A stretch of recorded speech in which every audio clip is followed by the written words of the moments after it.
गोविंद नाम संकीर्तनम गोविंद गोविंद हरे नारायण हरे नारायण हरे नारायण हरे नारायण हरे नारायण हरे नारायण हरे नारायण हरे नारायण हरे नारायण हरे नारायण हरे नारायण हरे नारायण स्तंभे घट्टयतो हिरण्यकशिपो कर्मौदमाचूर्णयन् आघूर्णज्जगदण्डकुण्डकुहरो घोरस्तवा भूद्रव श्रुत्वायां किल दैत्यराजहृदये पूर्वं कदाप्यश्रुतं कम्ब कश्चन सम्भराद ചലിതോപ്യംഭോജഭോർവിഷ്ടരാധ.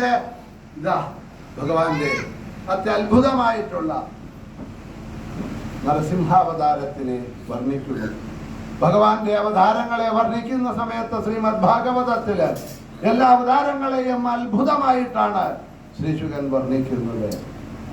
അത്ഭുത കച്ഛപം, അത്ഭുത സൂകരം, അത്ഭുതം വാമനം. ഇതാ നാളെ ഇതേ സമയത്ത് തം അത്ഭുതം ബാലകം അംബുജേക്ഷണം. കൃഷ്ണാവതാരം പറയുമ്പോഴും അത്ഭുതം അത്ഭുതം എന്ന് പറഞ്ഞ സമയത്ത് നരസിംഹ അവതാരത്തിനെ പറയുമ്പോ മാത്രമാണ് അത്യത്ഭുത രൂപമുദ്വഹൻ. അത്യത്ഭുതം എന്ന് പറയുന്നത് എന്താ? അത്യത്ഭുതം എന്ന് പറയാനുള്ള കാരണം, ഒരു ജീവന് ജനിക്കണമെന്നുണ്ടെങ്കിൽ മറ്റൊരു ജീവൻ ആവശ്യമാണ്. ഒരു ജഡത്തിൽ നിന്നും മറ്റൊരു ജീവന് ജനിക്കാൻ സാധ്യമല്ല. പക്ഷേ ഭഗവാൻ ജഡമായിട്ടുള്ള ഒരു കല്ലിൽ നിന്നുമാണ് അവതാരം ചെയ്യുന്നത്.